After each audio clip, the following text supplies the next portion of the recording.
نماز کے اندر خشوع اور خضوع پیدا ہونا،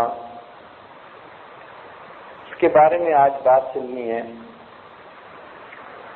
نماز کی ابتدا ہاتھ اٹھانے سے ہوتی ہے۔ نماز کی ابتدا کیسے ہوتی ہے؟ تحریمہ مانگتا ہے انسان، ہاتھ اٹھاتا ہے کانوں کی لوٹ، تو ہاتھ کیوں اٹھوائے؟ حکمت تھی۔ ہاتھ کیوں اٹھوائے؟ اس میں حکمت تھی۔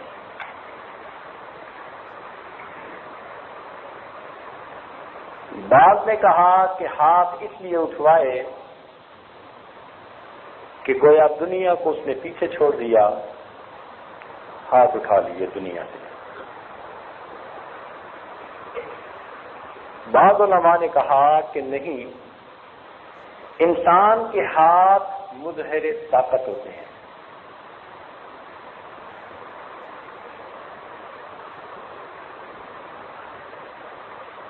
کہتے ہیں نا ہاتھوں میں ہاتھ دو، فلاں بندے کا ساتھ دو، تو ہاتھ طاقت کا مظہر ہوتے ہیں۔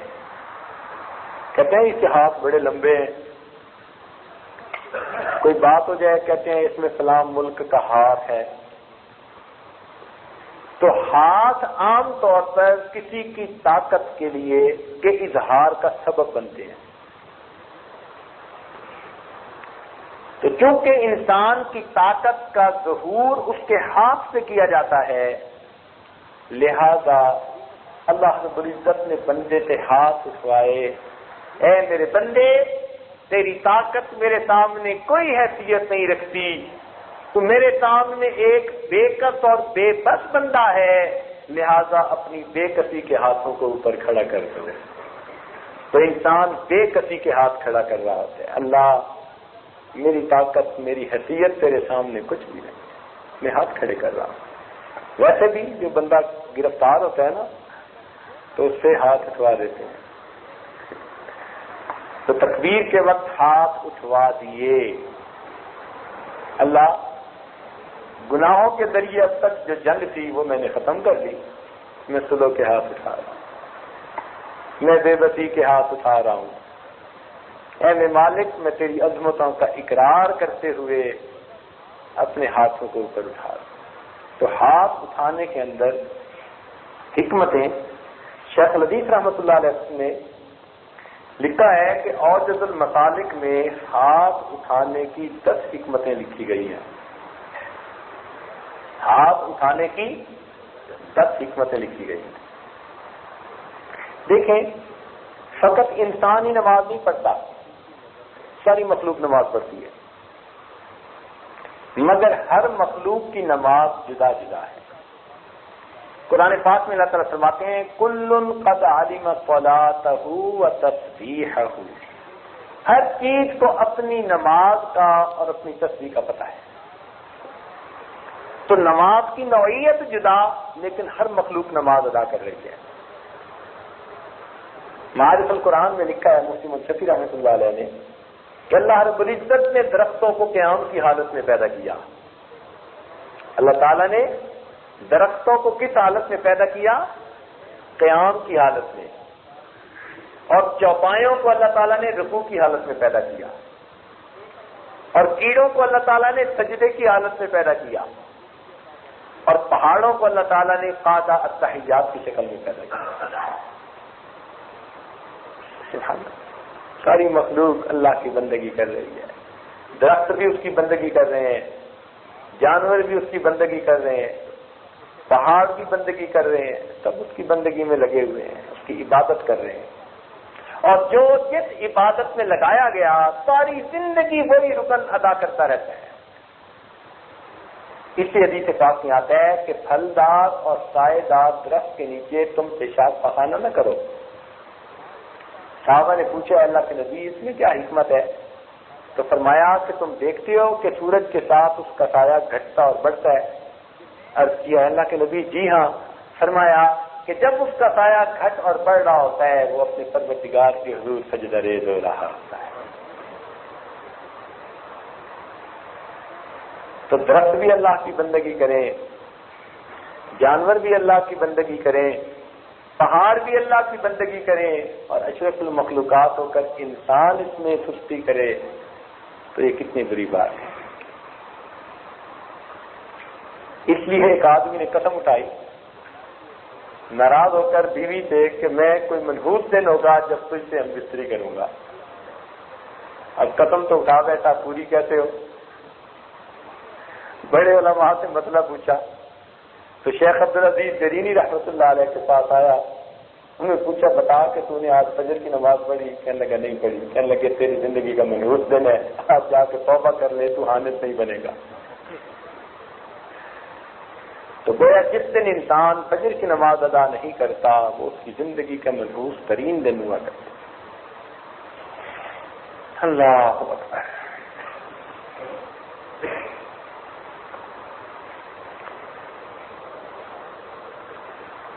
دیکھیے تعظیم کی 3 صورتیں ہوتی ہیں،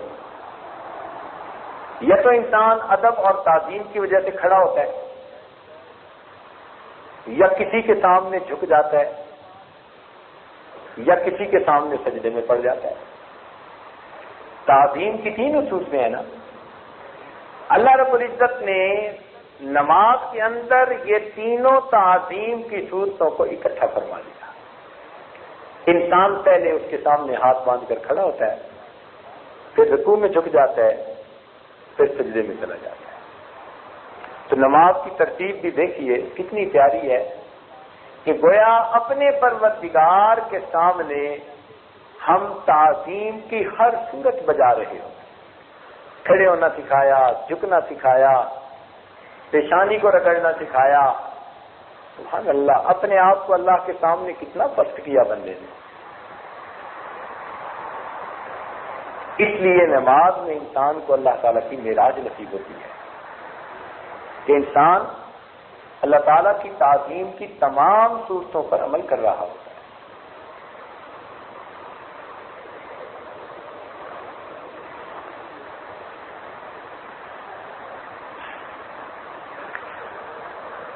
تکبیر جو کہی جاتی ہے نا، اللہ اکبر، اس میں فلسفہ یہ ہے کہ انسان یہ اقرار کرتا ہے کہ حق تعالی ہماری عبادات سے بلند و بالا ہے۔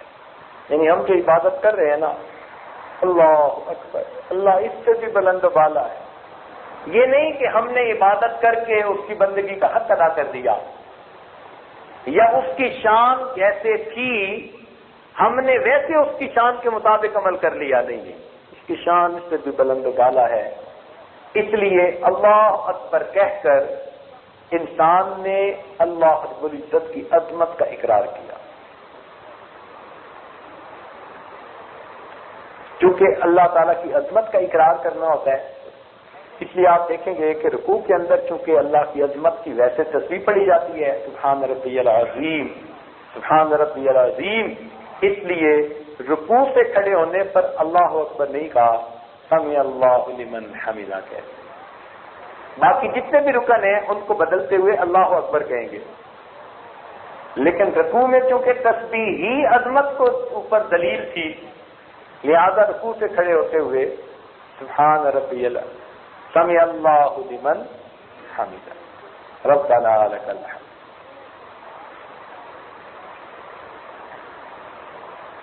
رکوع کے بعد انسان سجدے میں جاتا ہے۔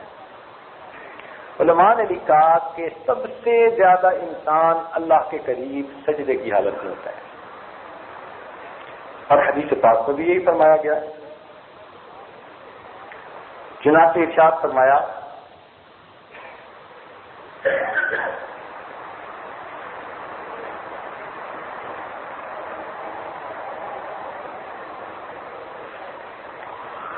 کہ انسان اللہ رب العزت سے سب سے زیادہ قریب سجدے کی حالت میں ہوتا ہے۔ سجدے کی حالت میں اللہ کے سب سے زیادہ قریب ہوتا ہے۔ حکمت کیا تھی؟ اب ذرا سمجھیے گا، شریعت کا ایک مسئلہ ہے، حضرات ذرا متوجہ ہوں، چند ایک حضرات شاید آج تھکاوٹ کی وجہ سے کچھ نیند آ رہی ہے، تو انشاءاللہ یہ آج جلدی سمیٹے گا، کیونکہ متواتر کئی دنوں سے آپ حضرات ماشاءاللہ ایک چکی میں پس رہے ہیں، اسی کا نام مجاہدہ ہے، اور مجاہدے کے بعد مشاہدہ ہوتا ہے۔ انشاءاللہ ہمت سے کام لیں گے تو اللہ تعالیٰ آسانی فرما دیں گے۔ رگڑے تو لگتے ہی ہیں، جب کھرلی میں دیا سر تو پھر دھرلوں سے کیا ڈر، جب اعتکاف بیٹھ ہی گئے۔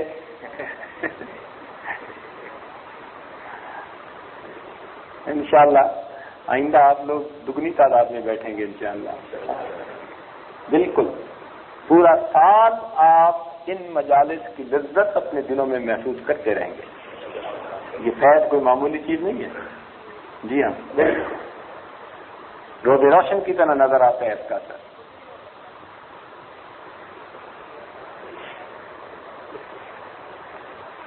شریعت کا یہ مسئلہ ہے کہ اگر انسان سجدہ کرے اور نیچے نرم جگہ ہونا تو اس کو چاہیے کہ وہ اپنے سر کو نیچے دبائے، اتنا دبائے کہ نیچے سے زمین کی سختی محسوس ہونے لگ جائے، یعنی اس سے نیچے سر نہ جا سکے، اتنا دبانا ضروری۔ اگر نہیں دبائے گا تو سجدہ ادا نہیں ہوگا۔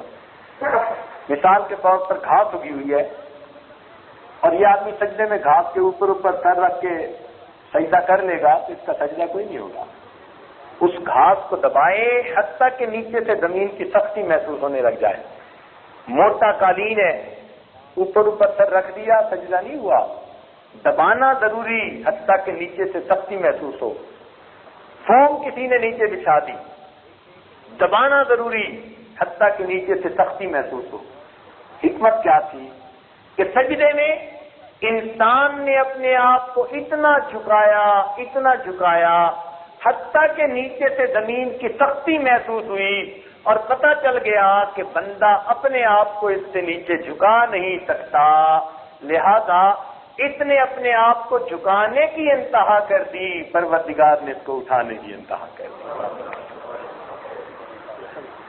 میرے بندے تو نے اتنا جھکایا جتنا تو جھکا سکتا تھا، اب میں تجھے اٹھاتا ہوں جتنا میں اٹھا سکتا۔ اس نے فرمایا الصلاۃ معراج المومن، نماز مومن کی معراج ہے۔ دو سجدے کیوں؟ ایک قیام، ایک رکوع، ایک سجدہ ہوتا تو سمجھ میں آنے والی بات تھی، لیکن قیام بھی ایک رکعت میں، رکوع بھی ایک، قوما بھی ایک، لیکن سجدے دو۔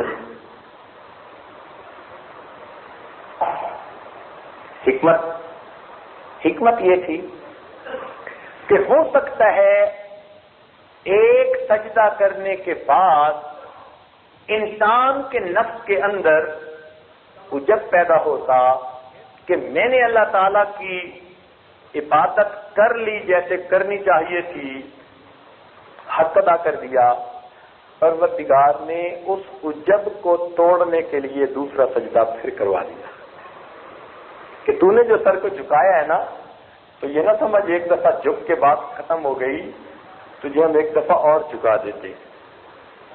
تو نے بار بار جھکنا ہے اس جگہ پر، تو نے زندگی گزارنی ہے جھکتے ہوئے۔ اور بعض حضرات نے فرمایا کہ چونکہ سجدے میں انسان محبوب کے قدموں پہ سر رکھ دیتا ہے، الساجد یسجد علی قدمی اللہ، سجدہ کرنے والا اللہ رب العزت کے قدموں پہ سر رکھ دیتا ہے۔ چنانچہ مفتی محمد حسن گنگوئی رحمۃ اللہ علیہ کے حالات زندگی میں ہے، لمبا سجدہ کرتے تھے، لمبا سجدہ کرتے تھے۔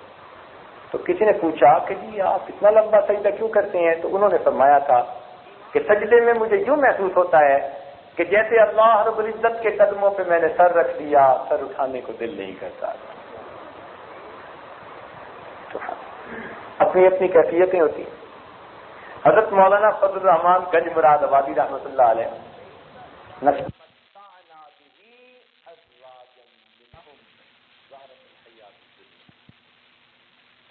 محبت کی بات ہے نا، پریم سے اعلیٰ چیز۔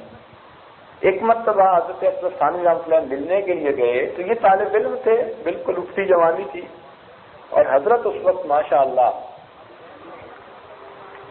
بلندیوں پر تھے۔ تو حضرت نے بلایا اور فرمایا اشرف علی جب میں سجدہ کرتا ہوں مجھے یوں محسوس ہوتا ہے جیسے کہ پروردگار نے میرے رخسار کا بوسہ لے لیا. جب میں سجدہ کرتا ہوں مجھے یوں محسوس ہوتا ہے جیسے کہ پروردگار نے میرے رخسار کا بوسہ لے لیا. ایسے سجدوں میں ان کو پھر کیا مزہ آتا ہوگا. اس لیے بعض بزرگ فرماتے تھے آج قیام کی رات اور ساری رات قیام کرتے تھے. آج سجدے کی رات سجدے میں گزارتے, آج رکوع کی رات رکوع میں گزار دیتے. ایک ایک آیت پڑھ کر رکوع جو ہے. اچھا ایک تجربہ بھی عرض کرتا چلوں. بعض بزرگوں کا معمول اس عاجز نے پڑھا اور پھر اس کو اپنا کے دیکھا کہ جس آدمی کو علم کے بارے میں شرح صدر نہ ہو رہا ہو نا, یعنی وہ پڑھتا ہو بھول جاتا ہو, یاد رکھنا مشکل ہو جاتا ہو, علم کے ساتھ مناسبت نہ پیدا ہو رہی ہو. کئی تو طلباء ہوتے ہیں نا بیچارے محنت تو کرتے ہیں مگر اس کا نتیجہ کوئی نہیں نکلتا. حضرت عبداللہ ابن عباس لانوں نے ایک مرتبہ, بلکہ عبداللہ ابن مسعود لانوں نے ایک مرتبہ پوری رات یہ آیت پڑھ کر گزاری, قل رب زدنی علما. اسی آیت کو پوری رات بتاتے رہے. تو یہ عمل ان کا تھا, لیکن ہم نے یہ تجربہ کیا کہ اگر طالب علم کبھی رات کو تہجد پڑھے اور اس سے آگے پیچھے کی چند آیتیں آتی ہوں کہ مسنون کی رات ہو سکے نماز کے اندر, اور پھر اس آیت کو بار بار پڑھتا رہے جتنا طبیعت چاہے, تعداد کا تعین نہیں, جتنا طبیعت چاہے, تو اگر وہ اس طرح چند دن تہجد میں اس آیت کا بار بار ورد کرے گا, اللہ اس کی برکت سے اس کو شرح صدر عطا فرما دے, علم کے لیے سینہ کھل جائے. اور ایک عمل اور بھی ہے, کسی بزرگ نے اس عاجز کو اس کی اجازت دی تھی اور آج آپ لوگوں کو اس کی اجازت دے دیتے ہیں اس عمل کی. فائدہ اٹھائیں, اللہ کی مخلوق کو فائدہ ہوگا. ہم کون سا دم درود والے ہیں؟ دو عمل. ایک عمل تو یہ کہ اگر حافظہ اچھا نہ ہو, جو آج کل اکثر بچے بچیوں کو یہ مشکل پیش آتی ہے, تو وہ خود یا ماں باپ روزانہ ہر نماز کے بعد سورہ الم نشرح لک صدرک یہ پڑھ کر ان کے سینے پہ پھونک دیا کریں. اگر بڑے ہوں سمجھدار ہوں تو جب بھی پڑھنے بیٹھیں, پیپر دینے بیٹھیں, پڑھنے بیٹھیں, لیکچر سننے بیٹھیں, استاد کا درس سننے بیٹھیں, تو یہ سورت پڑھ کے سینے پہ پھونک دیں. جو آدمی اس کو اپنا معمول بنا لے گا اللہ تعالیٰ اس کے حافظے کو کبھی فرما دے گا. اس عاجز نے اس عمل کو ہزاروں دوستوں پر آزمایا, ہزاروں دوستوں پر آزمایا. لوگوں نے یہاں تک بتایا کہ ایک آدمی 1 سال میٹرک میں فیل ہو گیا, پھر اس نے یہ عمل کسی محفل میں سنا اور اس نے باقاعدہ کرنا شروع کر دیا. اگلے سال پورے اسکول میں فرسٹ آ گیا. کسی محفل میں اس عاجز نے اسی طرح بتایا کہ بھائی پڑھا کریں, تو ایک بچی نے خط لکھ کر اپنے حالات بتائے. کہنے لگی کہ میں تو بڑی مشکل سے پاس ہوتی تھی, میرے دل کی تمنا تھی کہ میں لیڈی ڈاکٹر بنوں. آپ کا یہ عمل میں نے ایک محفل میں سنا, اس کو عمل کرنا شروع کر دیا, مس کبھی نہیں کیا. کہنے لگی میں نے امتحان دیا, الحمدللہ کا میڈیکل کالج میں پہنچ چکی ہوں. تو دنیا کی تعلیم میں لوگ فائدہ پا گئے, تو دین کی تعلیم میں تو یقیناً فائدہ ہوگا. اس لیے حفظ بچہ نہ کر رہا ہو, آگے چل نہ رہا ہو, حفظ پکا نہ ہوتا ہو, زیادہ غلطیاں آتی ہوں, تو سب کے لیے یہ مجرب عمل, جب بھی پڑھنے کے لیے بیٹھیں اول آخر ایک مرتبہ درود شریف, درمیان میں الم نشرح لک صدرک کی صورت پڑھ کے سینے پہ پھونک لیں, اللہ تعالیٰ سینے کو کھول لیں. اور دوسرا عمل وہ ازدواجی زندگی کی کامیابی کے لیے ہے. آج کا عنوان بھی ازدواجی زندگی تھا, تو اس لیے دل میں بات آ گئی کہ وہ آپ حضرات کو بتا دیے جائیں. تو ازدواجی زندگی گزارنے والے تو اس عمل کو کرنا شروع کریں, اور جو بیچارے کنوارے ہیں ان کے لیے ہم دعا کرتے ہیں. اللہ ان کی مشکل آسان کر دے، ان مسکینوں پر اللہ رحم فرما دے۔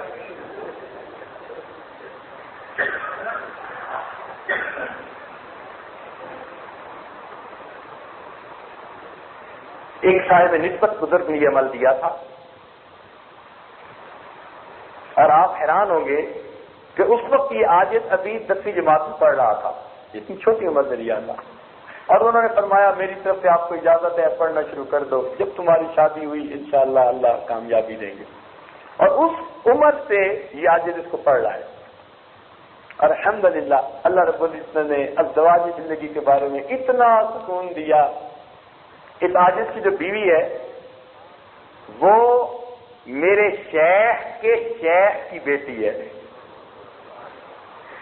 شیخ کے شیخ کی بیٹی تو 2 گنا احترام، تو رشتہ تو طے ہو گیا، لیکن کبھی کبھی خیال آتا تھا کہ میاں بیوی کا اپنا ایک تعلق ہوتا ہے اور یہ نسبت کا اپنا ایک ادب ہوتا ہے، پتہ نہیں میں کیسے نبھا پاؤں گا۔ الحمدللہ اللہ رب العزت نے میرے لیے مشکل آسان کر دی۔ شادی کے اگلے دن ہی فجر کی نماز کے بعد جب ناشتے کے لیے آئے، اہلیہ نے کہا ناشتہ بعد میں کریں گے، پہلے آپ مجھے بیعت فرما لیں۔ اب الحمدللہ وہ میری بیوی بھی ہے اور میری مریدنی بھی ہے۔ اب جب بیوی مریدنی ہو تو کتنا مزہ آتا ہے۔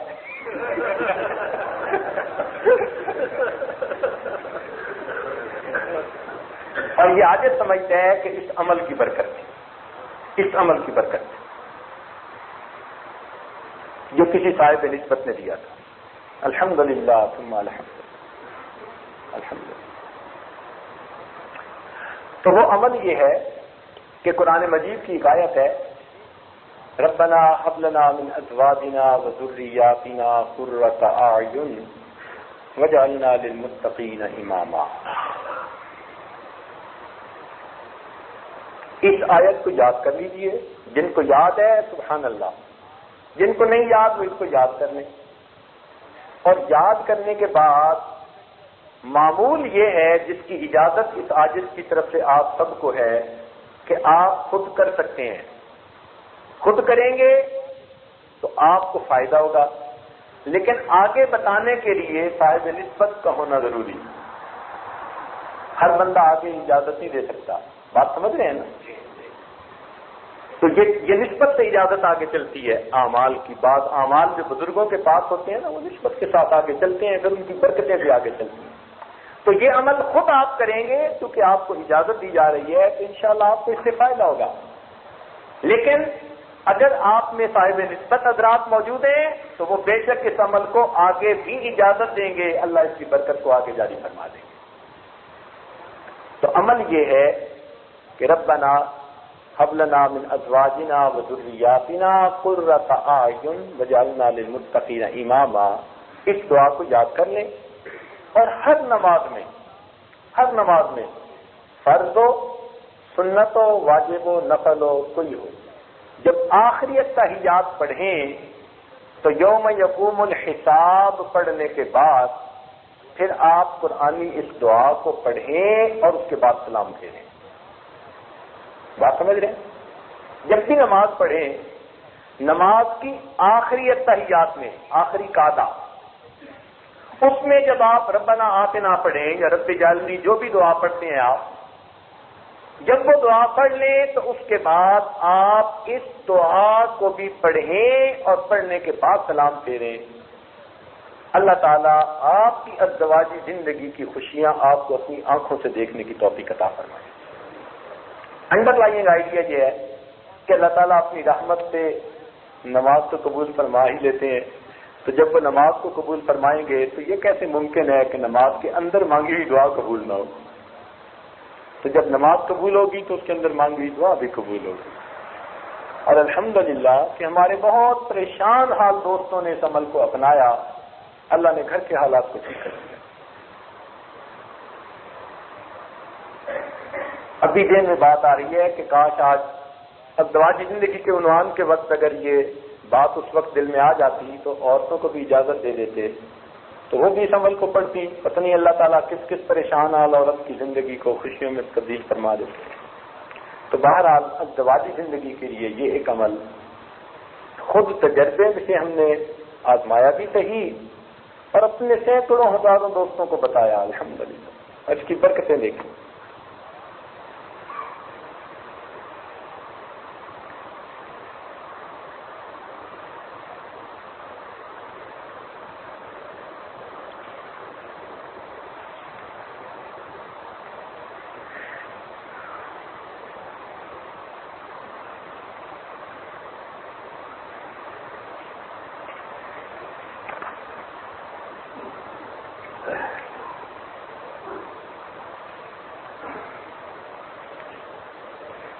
تو سجدے کی بات چل رہی تھی۔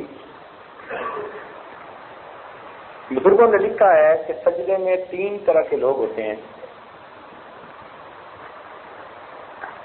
کچھ وہ ہوتے ہیں جو سالکین ہوتے ہیں، یعنی ابتدائی درجے والے۔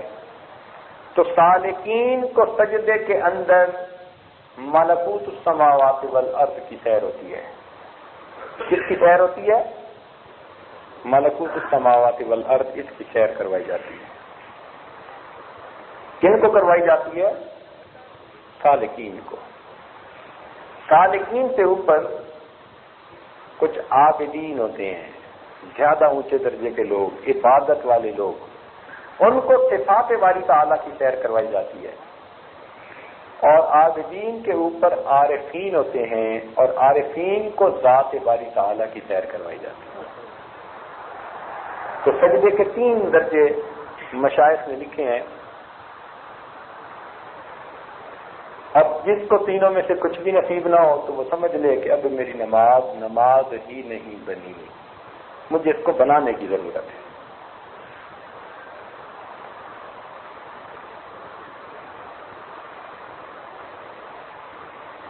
چنانچہ فرمایا اقرب ما یکون العبد من اللہ تعالی ان یکون ساجدا، کہ انسان اپنے رب کے سب سے زیادہ قریب اس وقت ہوتا ہے جبکہ وہ اللہ تعالیٰ کو سجدہ کر رہا ہوتا ہے۔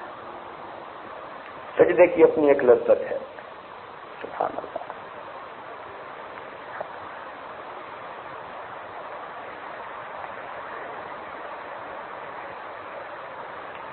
ایک بات درمیان میں ذہن میں آ گئی، آپ کو بتاتا چلوں۔ ہمارے قریب میں ایک عالم ہے مولانا محمد اکرم، ان کا نام، ختم نبوت کے بڑے مبلغ ہیں، اور اللہ نے ان کو بیان کا ایسا ملکہ دیا ہے، سبحان اللہ، ختم نبوت کے عنوان پہ بولتے ہیں تو حق ادا کر دیتے ہیں، دل خوش ہو جاتا ہے۔ یہ واقعہ خود انہوں نے سنایا ہمارے استادوں کو، چونکہ ہمارے استاد کے وہ ہم جماعت تھے، اور استادوں نے ساجد کو سنایا۔ وہ کہتے ہیں کہ میں ایک مرتبہ اپنے شیخ کی خدمت میں گیا ملاقات کے لیے، تو حضرت نے مجھے فرمایا کہ بھائی مولانا بہت مصروف رہتے ہیں، 3 دن ہمارے پاس بھی گزار جاؤ، 3 دن ہمارے پاس بھی گزار جاؤ۔ فرمانے لگے کہ میری طبیعت کا تقاضا تو یہ تھا کہ واپس جاؤں، لیکن پھر دل میں سوچا کہ شیخ فرما رہے ہیں کہ میرے پاس رہو، تو چلو میں قربانی دیتا ہوں۔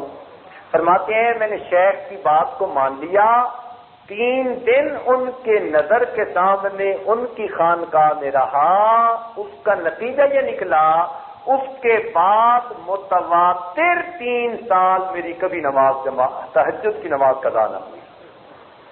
3 دن شیخ کے کہنے پر ان کی خانقاہ میں رہے، اور برکت کیا تھی کہ اس کے بعد متواتر 3 سال تک ایک دن بھی میری تہجد کی نماز قضا نہ ہوئی۔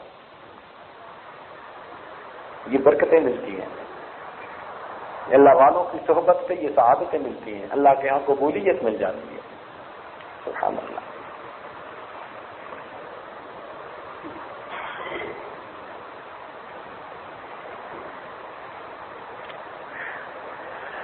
میانے عاشق و معشوق ہیچ حائل نیز، تو خود حجاب خودی حافظ میں برخیز. کہتے ہیں کہ عاشق اور معشوق کے درمیان تو پردے حائل نہیں ہوا کرتے، تیرا اپنا نفس ہی پردہ بنا ہوا ہے، تو درمیان سے ہٹ جا. اور واقعی شیخ صاحب رحمۃ اللہ ایک جگہ عجیب بات کرتے ہیں، کہتے ہیں دوست تیرے اور تیرے رب کے درمیان تیرا نفس دیوار بنا ہوا ہے، تیرے اور تیرے رب کے درمیان تیرا نفس دیوار بنا ہوا ہے. اور پھر آگے لکھتے ہیں کہ یہ دیوار 6 فٹ کی ہے، اتنی اونچی نہیں، ہمت کر کے اس کو پھیلانگ جا. یہ 6 فٹ کی دیوار ہے نا، اس سے اونچی تو نہیں نہ ہو سکتی. تو پھر آگے فرماتے ہیں کہ یہ دیوار اتنی اونچی نہیں، 6 فٹ کی ہے، ہمت کر کے اس کو پھیلانگ جا. اور واقعی ہم سے ساری عمر یہ 6 فٹ کی دیوار نہیں پھیلانگی جاتی. اس لیے باعزیز بستانی رحمۃ اللہ فرماتے تھے کہ جنت 2 قدم ہے. کئی محفلوں میں کہتے ہیں جنت 2 قدم ہے، جنت 2 قدم ہے. تو کسی نے پوچھا کہ حضرت کیا مطلب جنت 2 قدم ہے؟ فرمایا اے دوست تو اپنا پہلا قدم اپنے نفس پہ رکھ لے، تیرا دوسرا قدم جنت میں پہنچے گا.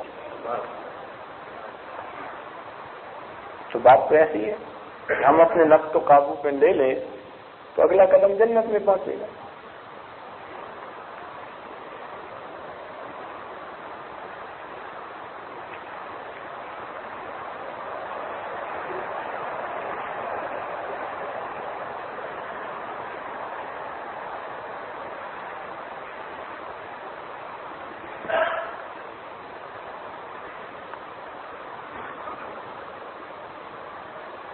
چنانچہ ابن قیم رحمۃ اللہ علیہ نے لکھا ہے کہ نمازی 5 طرح کے ہوتے ہیں. نمازی 5 طرح کے ہوتے ہیں. ایک ہوتے ہیں متحاون فی الصلاۃ، نماز میں سستی کرنے والے. الذین هم علی عن صلاتہم ساہون، بھولنے والے. یہ یا تو نماز پڑھنے کا ہی دھیان نہ رہا، یہ نماز پڑھنے لگے تو رکعتوں کا ہی دھیان نہ رہا، وہ سارے ہی بھولنے والے. تو یہ متحاون فی الصلاۃ کہلاتے ہیں. اور اس سے اونچے فرماتے ہیں معاصب فی الصلاۃ، کہ یہ کھڑے تو نماز میں ہوتے ہیں لیکن بازاروں کی سیر کرتے پھر رہے ہوتے ہیں، ان کا تعاقب کر رہے ہوتے ہیں.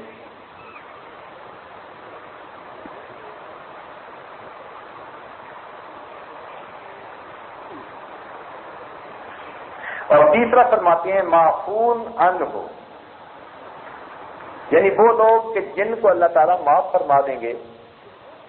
یہ وہ ہیں کہ جن کو نماز میں باہر کے خیال تو آتے ہیں لیکن وہ خیال کو جھٹک دیتے ہیں، خیال میں گم ہونے کی بجائے نماز ہی کی طرف دھیان رکھتے ہیں.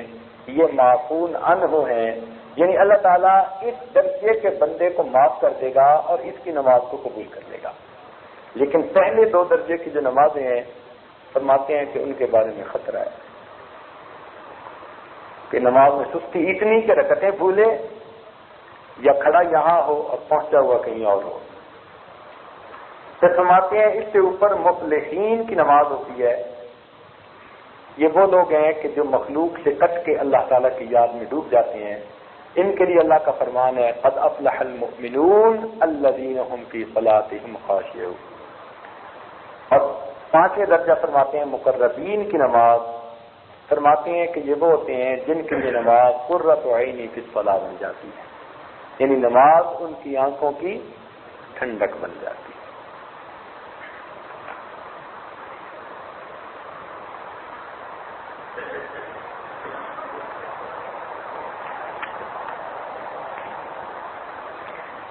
دیکھیے انسان کی اللہ نے کتنی قدر کی کہ عام طور پر باقی مخلوق کو کھانے کے لیے اپنا سر کھانے تک پہنچانا پڑتا ہے. گائے ہے، بھینس ہے، بکری ہے، شیر ہے، گھوڑا ہے، گدھا ہے، جتنے جانور ہیں جہاں کھانا ہوگا تو یہ کھانے تک اپنا منہ پہنچائیں گے تو کھائیں گے. لیکن انسان نے چونکہ اللہ کے سامنے سجدہ کیا، اللہ نے اس کو یہ اعزاز بخشا اب کھانے کے لیے اس کو سر جھکانا نہیں پڑتا، اب کھانا اللہ نے اس کے منہ تک پہنچا دیا کہ میرے بندے اب تیرا سر جو میرے در پر جھکتا ہے، اب میں تیرے سر کو کسی اور کے لیے کیوں جھکنے دوں؟ اگر کھانے کے لیے سر جھکانا پڑتا تو لوگ کہتے جی یہ بھی تو شرک ہو رہا ہے نا، اللہ نے پتہ ہی کاٹ دیا۔ فرمایا تو میرے در پہ جھکنے والا ہے، میں اور کسی کام کے لیے تجھے جھکنا ہی نہیں دوں گا۔ تو اس لیے انسان کھانے کو منہ تک لاتا ہے اور کھانا کھا لیتا ہے، یہ سجدے کی برکت ہے، ورنہ اگر مرغ کی طرح ہر دانے کے لیے بندے کو سر جھکانا پڑتا تو بندے کا کیا حال ہوتا۔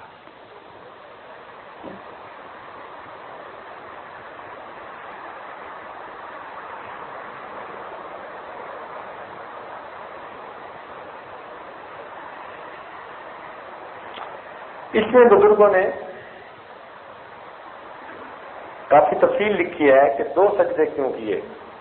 بعض نے کہا کہ فرشتوں نے 2 سجدے کیے کہ جب آدم علیہ السلام کو سجدہ کرنے کا حکم ہوا تو انہوں نے ایک سجدہ کیا، جب سجدہ کر کے اٹھے اور انہوں نے دیکھا کہ شیطان نے سجدہ نہیں کیا اور اس پر اللہ کا غضب ہوا تو وہ شکرانے کے طور پر دوبارہ سجدے میں چلے گئے کہ شکر ہے ہم نے پہلے سجدہ کیا تھا، لہذا فرشتوں نے بھی 2 سجدے کیے، اللہ نے مومن کی نماز میں 2 سجدے رکھ دیے۔ بعض علماء نے لکھا کہ نبی علیہ السلام نے جبریل علیہ السلام کے پیچھے جب پہلی مرتبہ نماز پڑھی تو جبریل علیہ السلام نے ذرا لمبا سجدہ کیا، محبوب نے ایک سجدے کے بعد سر اٹھایا کہ شاید اب تو ختم ہو گیا ہو، تو دیکھا کہ سجدے میں ہے، پھر سجدے میں سر رکھ لیا۔ کیونکہ محبوب نے 2 مرتبہ سجدہ کیا اس لیے اللہ تعالیٰ نے ہر رکعت میں 2 مرتبہ سجدے کا حکم عطا فرمایا۔ بات فرماتے ہیں کہ سجدہ چونکہ زیادہ محبوب ہے اللہ تعالیٰ کو، اس لیے اللہ تعالیٰ مومن کو اس حالت میں بار بار دیکھنا چاہتے ہیں، اس لیے 2 مرتبہ ایک رکعت میں سجدے کا حکم دیا۔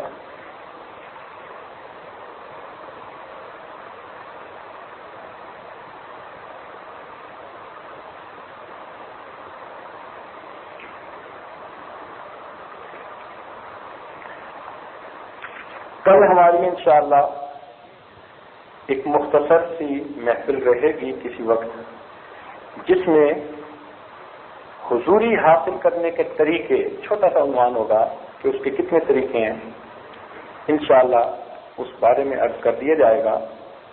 تاہم یہ ذہن میں رکھیے کہ انسان نماز میں اللہ رب العزت کی عظمت کو تسلیم کرتا ہے، اس لیے ہر رکن کے بدلتے ہوئے اللہ اکبر کہا جاتا ہے۔ یہاں سوال پیدا ہوتا ہے کہ اللہ اکبر کیوں، سبحان اللہ کیوں نہیں کہتے؟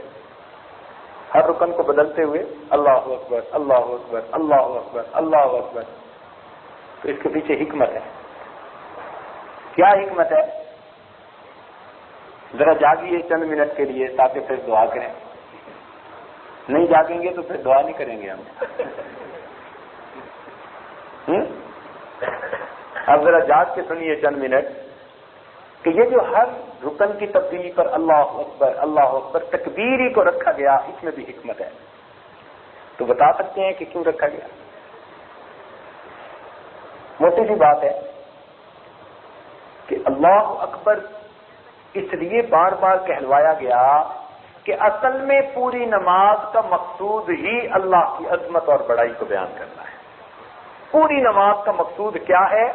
اللہ تعالیٰ کی عظمت کو بیان، اللہ تعالیٰ کے سامنے اپنے آپ کو جھکانا اور اللہ کی عظمت اور کبریائی کو سامنے رکھنا۔ تو نماز کا اصل مقصود کیا ہے؟ اللہ رب العزت کی عظمت اور کبریائی کا اقرار کرنا، اپنی پستی کا اقرار کرنا، اللہ رب العزت کی عظمت کا اقرار کرنا۔ اللہ رب العزت کتنے عظیم ہیں، سبحان اللہ۔ چنانچہ ہمارے بزرگوں میں کسی ایک کی یہ عبارت ہے، شرف الدین یحییٰ مدیری رحمۃ اللہ علیہ کی، انہوں نے اللہ کی عظمت کے بارے میں کیا لکھا، پڑھ کے وجد آتا ہے، آپ حضرات ذرا سنیے تو آپ کو پتہ چل جائے کہ جب نماز میں انسان اللہ اکبر کہہ رہا ہوتا ہے تو اس وقت اس کی کیفیت کیا ہونی چاہیے۔ یہ مضمون مستحضر ہو طبیعت کے اوپر، سننے کے لیے تیار ہے؟ سب حضرات ذرا اونچا بولیں تاکہ جاگ جائیں. تیار ہے نا؟ ہاں جی. فرماتے ہیں کہ اللہ اکبر کا ایک مطلب تو یہ ہے کہ اللہ تعالیٰ سب سے بڑا ہے، اور ایک مطلب یہ کہ بڑائی صرف اللہ کے لیے ہے. تو ایک مطلب تو یہ کہ اللہ سب سے بڑا، اور بھی بڑے ہیں مگر سب سے بڑا اللہ. فرماتے ہیں نہیں، یہ دین میں نہ رکھو کہ اور بھی بڑے ہیں مگر اللہ سب سے بڑا ہے. نہیں، وہ فرماتے ہیں بڑائی ہے ہی کس کے لیے. تو دیکھو اللہ اکبر کے معنی میں بھی ہمیں سیکھنے کی ضرورت ہے، ورنہ اب تک تو ہم یہی معنی سوچتے رہے نا جی، اللہ اکبر اللہ سب سے بڑا ہے. تو اللہ سب سے بڑا ہے تو کیا مطلب کہ ہم اوروں کو بھی بڑا سمجھتے رہے، اللہ کو سب سے بڑا سمجھا. یہ بھی غلطی. یہاں تک تو نماز سیکھنی پڑتی ہے. اتنی عمر گزر گئی اللہ اکبر کہتے، ابھی تک صحیح استحضار نصیب نہ ہوا کہ اللہ اکبر کے وقت کیا ہونا چاہیے.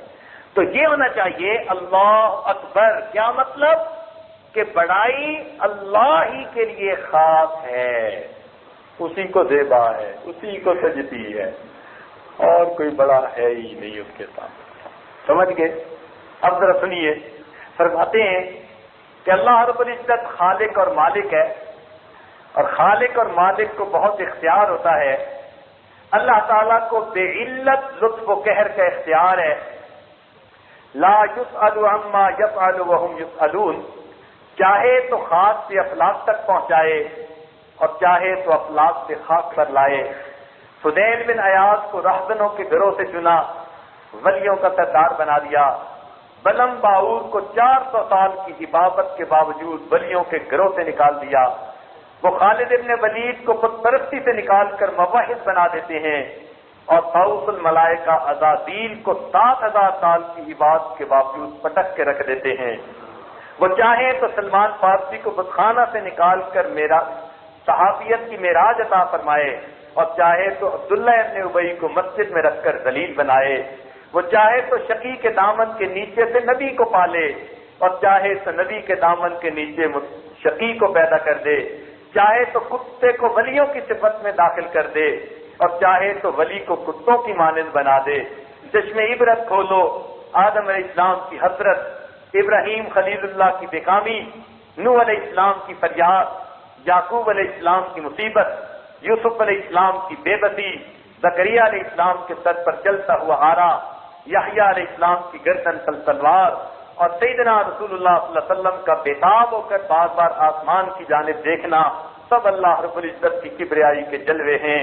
خلیل علیہ السلام کو آزر کے گھر سے نکلتا دیکھو تو یخرج الحی من المیت پڑھو، اور کنعان کو نوح علیہ السلام کے گھر سے نکلتا دیکھو تو یخرج المیت من الحی پڑھو.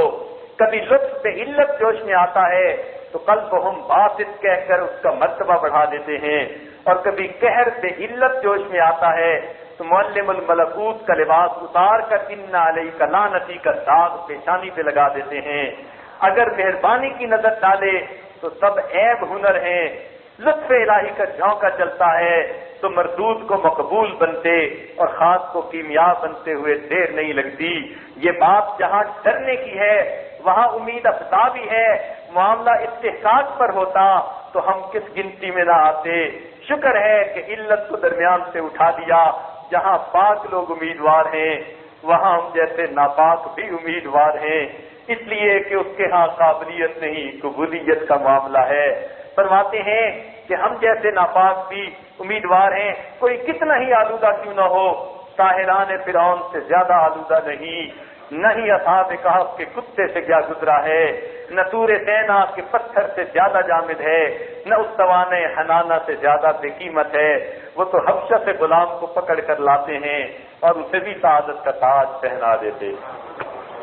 سبحان اللہ. اتنی عظمتوں والا پروردگار. معلوم ہوا کہ اگر ہم بھی اس کے در پر جھکیں گے تو چونکہ وہاں قابلیت کا معاملہ ہی نہیں تو ہم جیسے کھوٹے سکے بھی قبول ہو سکتے ہیں. اگر قابلیت پہ معاملہ ہوتا تو پھر ہماری تو قابلیت تھی ہی نہیں، پھر معاملہ ہی آتا. تو فرمایا جہاں نیکوں کے لیے یہ امید افزا بات ہے، ہم جیسے گناہگاروں کے لیے امید افزا بات ہے. اللہ ہماری ٹوٹی پھوٹی نمازوں کو قبول کرے. وآخر دعوانا الحمدللہ. مراقبہ کر لیجیے.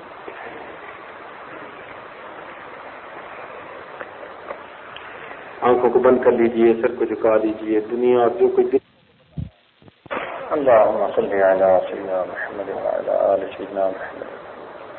ربنا ظلمنا أنفسنا وإن لم تغفر لنا وترحمنا لنكونن من الخاسرين. رب کریم ہمارے گناہوں کو معاف فرما، ہماری خطاؤں سے درگزر فرما. اے مالک ہمیں نماز کی حضوری نصیب فرما. اللہ ہمیں سجدے کا سرور نصیب فرما. قرآن پاک پڑھنے کی لذت نصیب فرما. رات کے آخری پہر کے مناجات کا لطف نصیب فرما. ایمان حقیقی کی حلاوت نصیب فرما. رب کریم ہمیں نماز کا خشوع اور خضوع نصیب فرما. رب کریم زندگی کی پریشانیوں کو دور فرما. اپنی یاد والی زندگی نصیب فرما. اللہ مصیبتوں کو آسان فرما. اللہ آزمائشوں سے محفوظ فرما. پروردگار اپنے مقربین میں شامل فرما. رب کریم ہمارے ساتھ رحمت کا معاملہ فرما. اے اللہ آپ کے ہاں قابلیت نہیں قبولیت کا معاملہ ہے، تو پروردگار ہمیں بھی قبول فرما. اے مالک ہمارے اندر کوئی اچھائی نہیں، جو ہم نیکی بھی کرتے ہیں تو وہ بھی ریا سے بھری ہوئی. اے اللہ آپ کی شان کے قابل نہیں، تو پروردگار سے ہمارے بغیر استحقاق کے ہم پر احسان فرمائیے اور ہماری ٹوٹی پھوٹی باتوں کو قبول کر لیجیے. میرے مولا ہمیں اپنے در سے دھتکار نہ دینا. رب کریم ہمیں اپنے در سے پیچھے نہ ہٹا دینا. میرے مولا ہمارے ساتھ رحمت اور کرم کا معاملہ فرمانا. اے اللہ ہماری ان دعاؤں کو اپنی رحمت سے قبول فرما. ہمارے دلوں کو منور فرما، دل کی دنیا کو آباد فرما. اے مولا ہمیں اپنا دیوانہ بنا، اپنا مستانہ بنا. اپنی سچی محبت نصیب فرما. اپنی یاد والی زندگی نصیب فرما. تقوی و طہارت والی زندگی نصیب فرما. رب کریم جو نبی علیہ السلام نے خیریں مانگی سب خیریں ہمیں بھی نصیب فرما.